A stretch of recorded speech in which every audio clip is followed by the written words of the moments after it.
Eh, bonjour les copains, j'espère que vous avez la forme, j'espère que vous avez la patate, j'espère que vous avez la pêche, parce que moi je suis à fond sous la canicule normande. Il fait hyper chaud.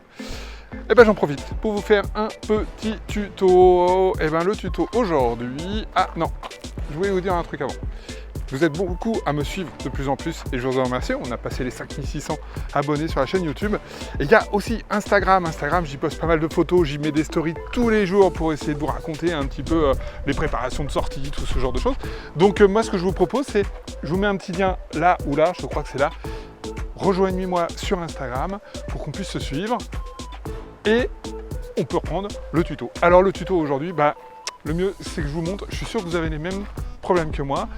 J'ai trouvé, grâce à Christophe, et merci à lui, une petite solution et je vais vous la présenter. Alors voilà, aujourd'hui, je vais vous montrer ma boîte à ténia. Donc voilà, là j'ai tous mes ténias. Moi j'avais trouvé ça avec des petits compartiments et je trouvais ça plutôt sympa. Et en fait, voilà le problème, je suis sûr que vous l'avez tous, c'est que vous prenez un ténia et vous vous retrouvez, hop, avec l'ensemble des ténias qui sont emmêlés et ça c'est un brin galère et en tout cas ça ne me va pas. Alors moi ce que j'ai envie de vous montrer ce soir c'est comment grâce à la méthode de Christophe, merci à toi, je vais transformer cette boîte en boîte à ténia super bien rangée. Alors qu'est-ce qu'il vous faut pour ça? Bien sûr la boîte, là c'est la même boîte, hop voilà, moi j'utilise ce type de boîte pour vos ténias. Il vous faut de la colle, il vous faut du papier, il vous faut un stylo du type des stylos pour les tableaux blancs qui s'effacent. Il vous faut un cutter avec de très bonnes lames. Et c'est tout. Oups, j'ai oublié l'essentiel. Il vous faut ça. Ça vient de chez Decathlon. C'est les petits matelas que l'on met au sol pour faire de la gym. Vous voyez, c'est pas très épais. J'ai payé ça 2,50 €. Là, franchement, j'en ai pour, y compris la colle, je dois en avoir pour 5 € à tout casser, quoi. Les premières choses assez simples, c'est que votre boîte, une fois vide, il va falloir découper dans la mousse tout simplement des petits bouts donc, qui vont s'adapter à ça. Alors je vous fais une petite combine. Quand vous avez des boîtes comme ça avec des motifs un peu spécifiques, vous avez un truc tout simple pour pouvoir faire votre modèle. Vous mettez du feutre sur le dessus comme ça. Hop. Voilà, je vais vous faire juste un petit exemple là. Je mets du feutre des deux côtés.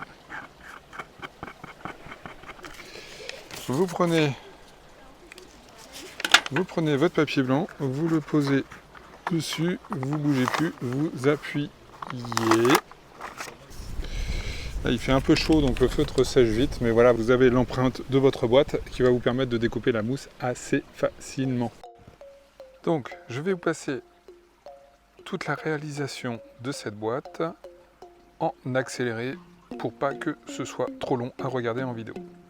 Donc c'est tout simple, vous avez fait vos marques dans votre boîte. Donc là vous voyez que j'ai déjà préparé un premier morceau de mousse que je vais encoller. Donc là il s'agit d'une colle où on attend, donc je prépare à l'avance.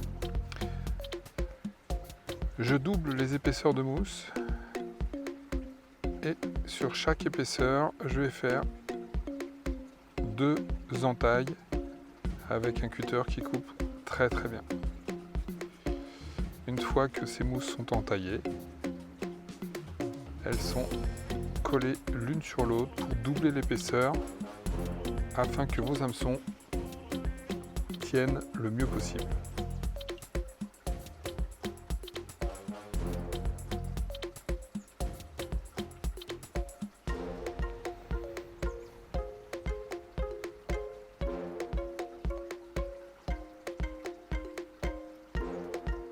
Voilà, cette colle nécessite une dizaine de minutes d'attente. Une fois que la colle est posée, alors on accélère un petit peu tout ça. Voilà, les premières mousses que j'avais préparées en collées, bien positionnées l'une sur l'autre. Hop.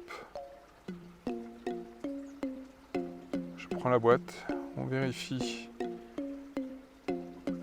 que la mousse est bien positionnée. voyez que sur cette boîte, il y a ces petites entailles sur le côté qui sont un peu embêtantes, qui m'obligent à faire quelques marques pour faire quelques entailles dans la mousse. Je vous conseille, si possible, et si vous trouvez, c'est de prendre des boîtes sans compartiment à l'origine. Vous aurez beaucoup moins de découpes à réaliser. Je colle les mousses bien sûr sur le fond de la boîte, c'est très important. Sinon avec le poids de vos ténias, tout cela va bouger très rapidement.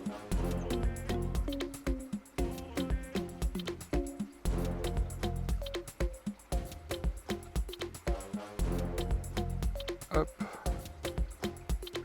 On termine les entailles de toute cette mousse. Bon, c'est un travail un peu fastidieux. Très franchement, vous réalisez une boîte en une demi-heure à peu près. Hein. C'est pas très long non plus. Voilà, je positionne mes mousses pour voir si tout va bien. Puisque ça va bien, hop, un peu de colle sur la mousse, un peu de colle sur le fond de la boîte.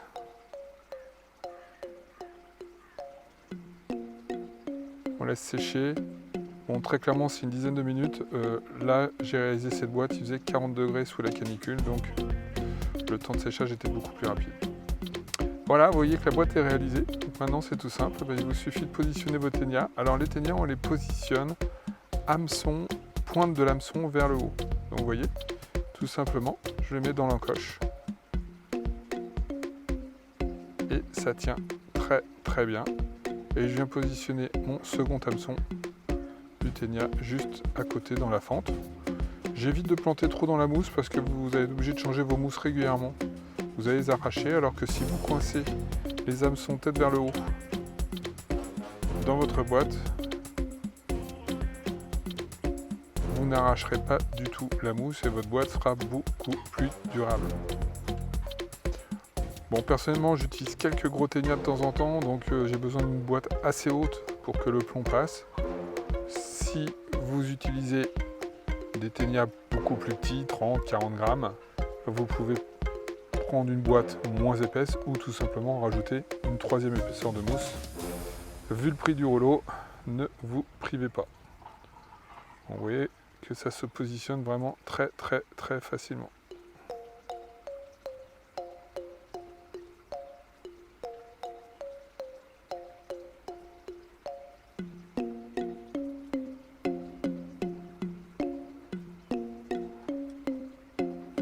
Voilà, si votre entaille n'est pas suffisamment faite, ce qui était le cas là, n'hésitez pas à la refaire.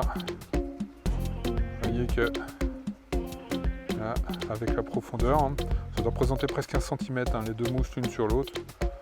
Vos hameçons tiennent très bien. Et enfin, je vais plus avoir tous mes ténias qui s'en mêlent et qui se trimballent un petit peu partout dans ma boîte. Donc vous voyez que sur une boîte comme celle-ci, vous pouvez en mettre quand même un paquet.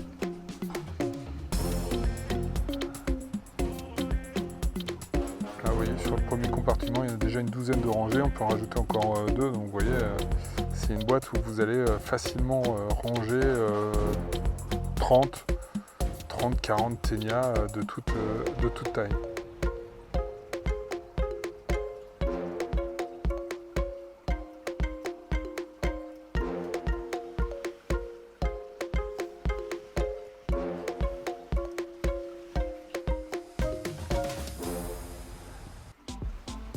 Et voilà les copains, moi ce que j'avais envie de vous montrer ce soir, j'espère que cette petite vidéo, elle vous a plu. J'espère qu'elle va vous aider pour vous ranger vos propres ténias. Je vous dis à lundi prochain. On n'oublie pas de me lâcher le petit pouce bleu parce que je l'adore. Toutes les questions, c'est dans les commentaires. Et je vous dis à lundi prochain pour une nouvelle vidéo. Bonjour les copains, ciao ciao et à très bientôt. Bonjour.